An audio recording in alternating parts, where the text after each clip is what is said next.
The cars for our first of our nighttime races, the Jaguar XJS and Jaguar Saloon night race, head out onto the circuit.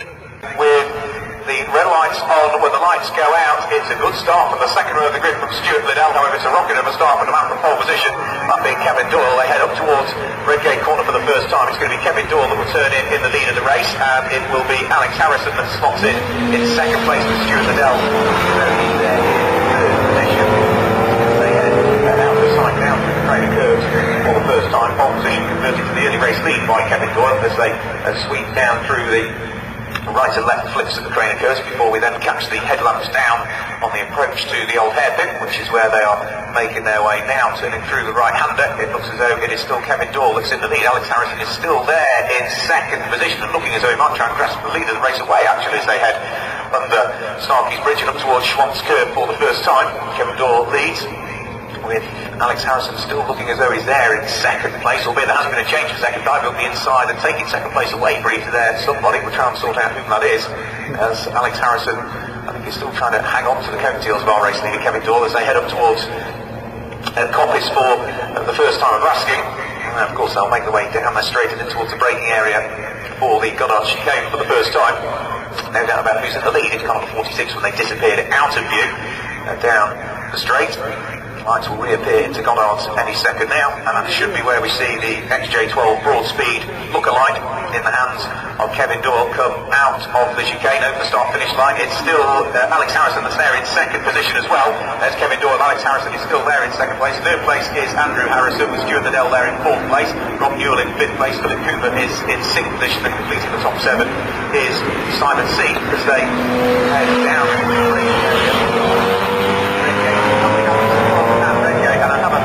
may well have been Andrew Harrison that's had the spin at Redgate Corner. We can't work that one out, but maybe it's back to the certainly headlamps are pointing in this direction.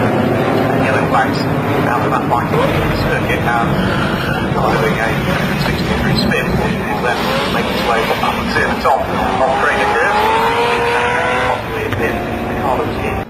The XJ12 and the XJS still fighting tooth and nail for the lead of the race. They'll head in towards Goddard chicane now. We can see the headlamps appearing once more, and it is the XJS, it is indeed Alex Harrison that has taken the lead from Kevin Doyle. Kevin Doyle will have the straight line speed and might just get himself back into the lead of the race once more as they head up towards Coppice Corner.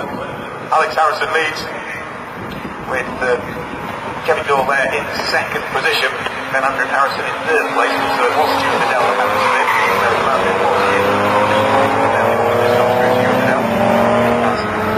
Timing screen has got gremlins in it, struggling to spring itself into life this time through, so commentating in the dark without the aid of timing screen is different, shall we say. It's still the Jag XJS in hand number 74, Alex Harrison, that's continuing to press on in the lead of the race despite the close attentions of the two behind, not least of which is Kevin Doyle, who's still there in second place, and Andrew Harrison, his brother, that resides in third place. They head back round through Schwann's Curve and up towards Coppice. And TSL have sorted out the problem. Here we go. So first of the flying laps, and therefore the fastest lap of the race so far has gone by way of number 5, Andrew Harrison, with a woman in 29.707. Lead trio already haven't broken away from those behind. We've only got just a shade over 10 minutes of the race still to go. And it's Alex Harrison that continues to lead. Kevin Doyle getting very close to him though as they come down the straight this time. They're on their third lap into the braking area for the Goddard chicane. They will come very, very shortly. The Jag XJS that reappears back into view. Is it going to be the XJ12? It is, when they reappear back into view, Alex Harrison, who's still hanging on to the lead of the race. Kevin Doyle still keeping it very honest indeed in second position and looking as though he's going for the lead of the race this time as they head down the straight and up towards Redgate Corner. It's still, however, Alex Harrison that's going to lead as they turn through the right-hander. Top three having pulled significantly far away from the place car.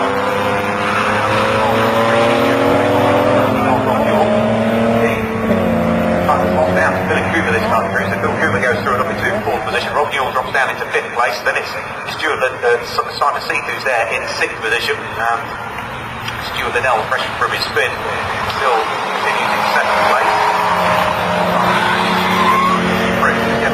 Right now he's left his way back into line once more, and it's still in third place. Andrew Harrison, who's the fastest man on the circuit so far.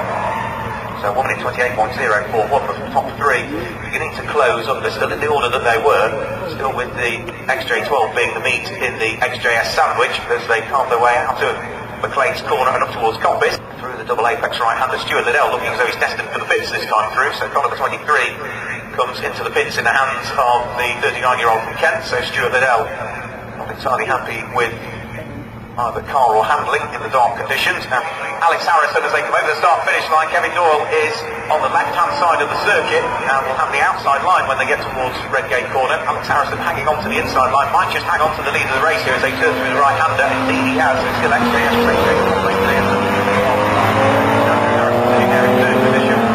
And again, it's a man in third place, it's a fastest man on the circuit, a woman in 27.602 from him at that time through. Once more, that lead trio, all of them only separated by just a shade over 3/4 of a second, heads down through the Craner curves.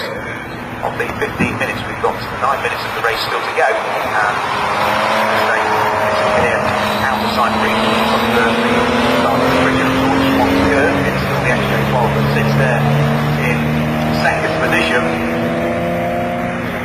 Alex Harrison that's leading the race as they turn through McLean's. Then up the hill once more towards the double apex right-hander at Coppice Corner, and as they now will make their way back down the straight once more again, it looks as though it's that problems for Alex Harrison, who all of a sudden seems to have slowed coming out of Coppice Corner, or has probably disappeared off into the gravel trap. He's back out on circuit, but I think the lead of the lead of the race may well have changed again there. So all of a sudden there was a pair of headlamps going very, very slowly indeed coming out of Coppice Corner, down in towards the braking area for the Goddard chicane once more. They will come. Now we've also got somebody who's had a bit of a moment up towards Schwant's curve by the look of things. It is Kevin Doyle that leads the race. Andrew Harrison's there in second place. Alex Harrison is there, but erstwhile race leader is now down into third place, and we did indeed have a problem heading round through Coppice Corner.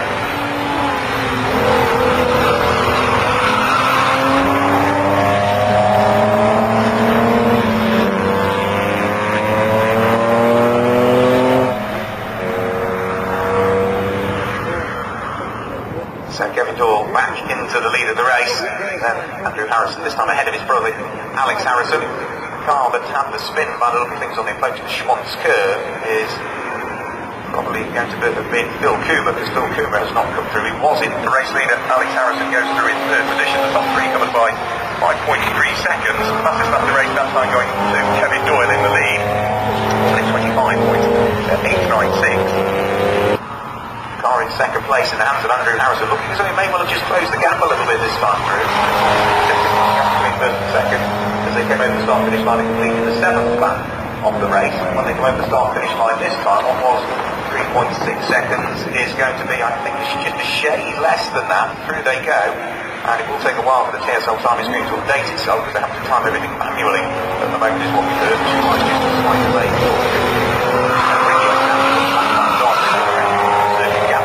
Cut down to 2.7 seconds that time. I mean, it's an individual best lap of the race, not the best lap.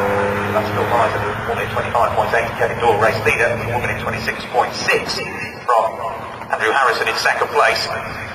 Is 0.8 of a second quicker than race leader Kevin Doyle could manage on that lap, as out of the old hairpin comes somebody very slowly indeed. Was that Alex Harrison from second position?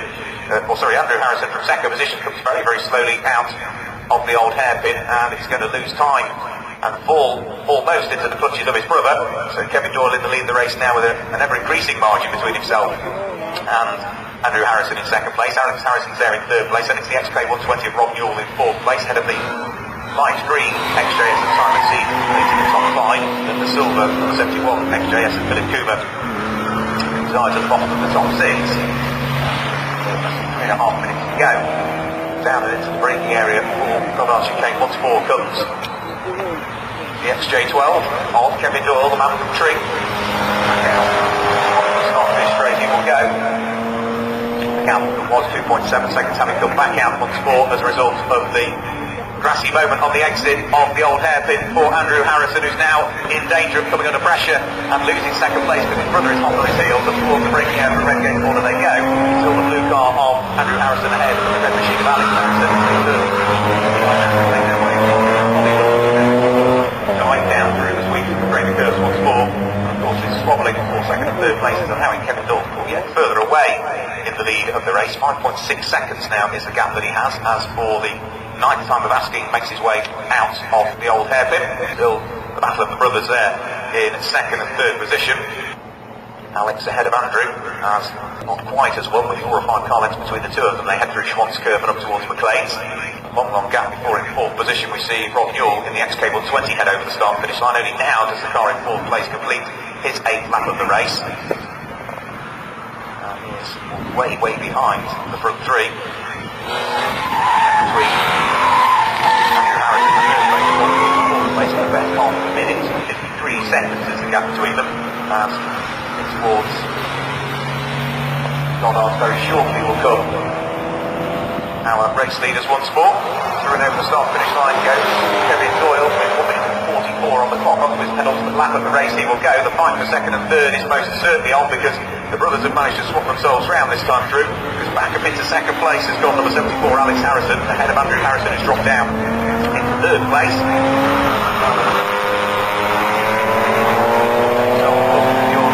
You'd expect Alex Harrison just suddenly pull away again from his brother. They are in different classes of cars when it comes to the XJS Championship, with Alex Harrison having a bit more power at his disposal than his brother. Our race leader is on his penultimate lap. The rest of the cars, because there's only 6 that are still out there and circulating, will Rob Newell in fourth place is a long way away from the front three. Equally as much has about 6 seconds of advantage between himself in fourth place and the 5th place car, number 17, the light green car in the hands of Simon C, and then the silver car of Phil Cooper following spin on the approach to Swan's Curve. A few laps to go is the best part of another 10 seconds adrift.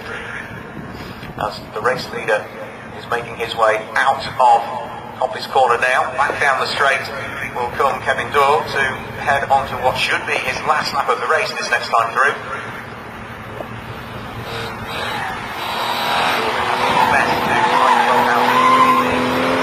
Jaguar race during daylight hours. Looks as though he's going to go one better here in the race in nighttime hours. Over the start finish line he's already gone. Alex Harrison chasing him down, still in second place. Andrew Harrison in third.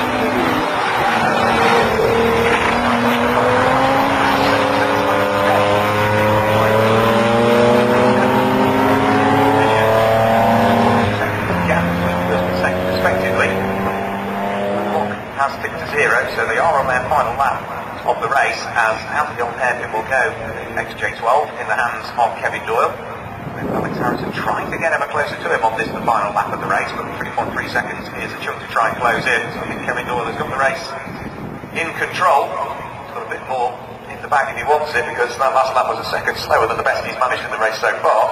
Up towards the braking area for McLean's, then towards Coppice they'll go for the final time, and then feed their way down onto the straight, with Kevin Doyle looking as though he's destined for the first. So Kevin Doyle is going to claim victory in the first of our CSCC night races, as he will charge to the start finish line in a few moments time. There he goes, through goes Kevin Doyle. He will claim the honours in the first of our night races. Through will come Alex Harrison in second position. Brother Andrew Harrison will follow on in third place, with Robert Newell eventually coming through in fourth place. Fifth and sixth, the final 2 places actually, with the last 2 cars to take a checkered flag. It was very much confused between Simon C and Philip Cooper as they came over the start finish line that time through. Therefore that battle is likely to continue as they head around the circuit for what will be the final lap of this one. Will hang on until they make their way over onto far reaches of the circuit, and then they'll reappear back into view once more. But at the moment we'll hang on to 5th and 6th place. We've still got Rob Newell, of course, in the wheel of the Jaguar XK120 to come through in 4th position, because the front 3 was so far ahead. Kevin Doyle winning by 4.3 seconds from Alex Harrison. Alex Harrison 6.6 seconds up the road from brother Andrew Harrison. And Rob Newell in 4th position in the XK120, still has yet to take the checkered flag. It's the XK120 and finishes in 4th place Rob Newell, who will finish in 5th position. It will be Philip Cooper who has fought his way through and past Simon C. So Phil Cooper comes through in 5th place. Simon C completes the top 6, but race victory in the first of the night races goes to Kevin Doyle.